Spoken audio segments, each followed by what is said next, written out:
Hello everybody, and welcome back to our course on EU space governance.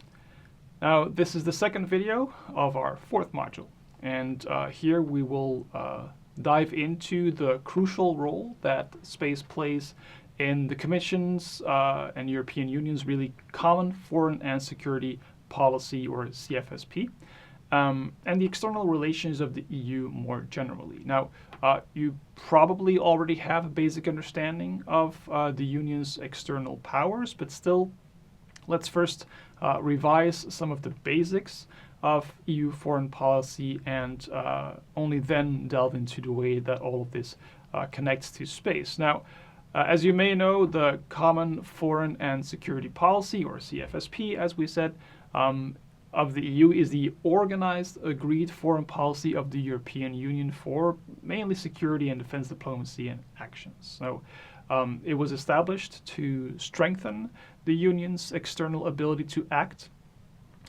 through the development of both civilian and military capacities in situations like conflict prevention and crisis management. Now, in short, the existing CFSP framework allows the EU to, first of all, preserve peace and strengthen international security. Secondly, more broadly, promote international cooperation. And thirdly, to develop and consolidate democracy, rule of law, and respect for human rights and fundamental freedoms. Well, if you recall our previous video, you will of course already understand there's really considerable overlap between the Commission's priorities in space and these broader EU CFSP objectives. And indeed, space capabilities are really indispensable for achieving nearly all objectives of the Union's common foreign and security policy. So they provide critical data and services that really enhance the EU's ability to make informed decisions and take effective actions in its CFSP. So this is really how that is done. First of all, surveillance and intelligence gathering. Of course, satellites play a pivotal role in monitoring conflict zones, tracking movements of military assets, and in providing real-time intelligence. Second, communication. Secure satellite communications are essential for military and diplomatic missions. They really ensure that the EU can maintain contact with its personnel and with allies globally. Third, navigation. Of course, satellite-based navigation systems are also critical for the precise movement of military and humanitarian aid operations. And finally, we can single out disaster response as well, right? Space-based services enable rapid assessment and response to both natural and man-made disasters. And all of that really enhances the EU's ability to provide timely humanitarian aid. Now, to understand really how EU policy has manifested the link between space and CFSP, as well as its broader external relations, we will have to examine several key EU policy documents in a little bit more detail. So first of all, the 2016 Global Strategy for the European Union's Foreign and Security Policy, known as simply the EU Global Strategy, or EU-GS, is a document we should really start off with. It's a key policy document that underscores the strategic importance of space for the security and defense of the European Union. So the strategy highlights a number of things. First of all, that autonomous access to space and the development of robust space capabilities really are essential to support the strategic autonomy of the European Union. That autonomy is really crucial to maintain the Union's ability to act independently and to respond effectively to global security challenges. And in particular, the global strategy also places emphasis on the integration of space capabilities to enhance intelligence, surveillance, and reconnaissance, or ISR, activities. And this really strengthens the European Union's situational awareness and its crisis response mechanisms.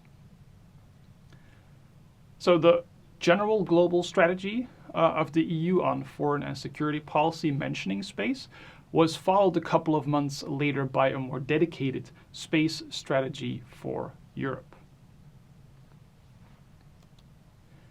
Now, this dedicated strategy articulates a comprehensive vision for Europe's role in space. Specifically, it stresses first the dual-use nature of space technologies, in that they serve both civilian and military purposes. Secondly, the document also emphasizes the importance of integrating space capabilities into the CFSP in order to support the Union's objectives of crisis management, conflict prevention, as well as resilience building. And thirdly, by promoting investment in space infrastructure, by fostering innovation, the strategy also aims to ensure that the European Union can leverage space assets for enhanced security and defense purposes. And finally, the dedicated space strategy calls for a stronger cooperation among member states, but also between the EU and international partners. All of this, of course, in order to really bolster the Union's strategic position in space. Finally, as last documents, we can mention a number of conclusions from the Council of the European Union, which have really consistently highlighted the strategic importance of space for the CFSP. And key among these is the 2022 Strategic Compass. So this strategic compass is really a guiding document that provides a coherent framework for the EU security and defense policies over the coming decade. Now, and importantly, it identifies space as a critical domain, and it outlines specific strategies for strengthening the EU's space capabilities. So the document specifically calls for the development of EU satellite systems, of enhanced space situational awareness, or SSA, as well as robust SATCOM infrastructure to support CFSP objectives and actions.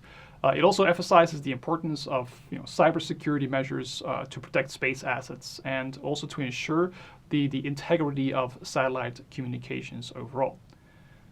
So by addressing all of these areas, the Compass aims to enhance the EU's ability to respond to emerging security challenges and to really maintain the strategic autonomy of the European Union in this respect. And the way in which the European Union really aims to do this for space is detailed in the 2023 Space Strategy for Security and Defense, but we'll discuss this document separately in the next video. Just remember for now that it exists, and it's quite an important step towards the security and defense policies of the EU in space. Before moving on to the next video, in which we'll discuss this document, however, this might actually be the right time to delve a little bit deeper into a flagship program we've mentioned already a couple of times, and which really promises to be crucial for adapting the EU space program to the current security and defense climate. And of course, I'm talking here about IRIS². As we've mentioned, IRIS² is something of a follow-up or an update to the existing GovSatCom program of the European Union. So this governmental satellite communications, or GovSatCom, program was designed and is designed to provide secure and reliable satellite communications for a group of governmental and institutional users. This GovSatCom program supports EU operations in areas such as security, civil protection, humanitarian aid and diplomacy. Well, of course, GovSatCom is clearly an essential tool for the EU's common foreign and security policy. It is, and this is important, it's not an EU flagship program on par with Galileo and Copernicus. Rather, it's established by pooling the capacity of governmental and commercial satellite communication providers, and by then sharing that capacity with authorized governmental users at EU level, but it's not an EU-owned and operated program as such. So the next step clearly is for the EU to really develop a proper flagship program that is based on an EU-owned and operated satellite constellation for secure connectivity. And this is exactly what IRIS² promises to be. So IRIS², or the Infrastructure for Resilience, Interconnectivity and Security by Satellites, IRIS² program, is the EU's next generation secure satellite communications initiative scheduled for 2027. It aims to ensure the availability of secure, resilient, and really globally accessible satellite communication services based on a number of rather innovative features. So IRIS² has a dual objective. First, its objective is to ensure worldwide access to secure governmental satellite communication services for the protection of critical infrastructures, surveillance, external actions, and crisis management.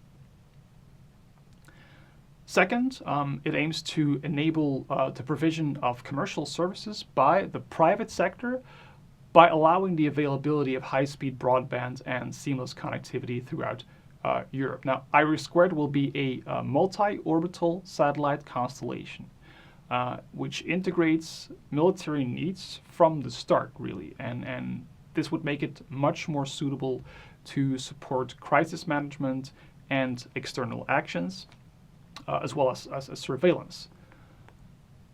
In addition, IRIS² will be able to improve and expand upon the existing capabilities and services of various components of the EU's space program. Just one example, it could augment the Galileo signal and thereby improve that component of the existing space program of the EU. So in summary, space is clearly a pivotal element in the EU's CFSP and broader external relations. So through strategic documents and regulatory frameworks, the EU has consistently emphasized the need for robust space capabilities to enhance its security and its defense posture. And programs like GovSatCom and the forthcoming IRIS² in particular underscore the EU's ambitions and their commitment to maintaining secure and resilient communication infrastructures in order to support its strategic objectives. So thank you for watching, and stay tuned for our next video where we'll explore some further dimensions of the EU space governance for security and defense.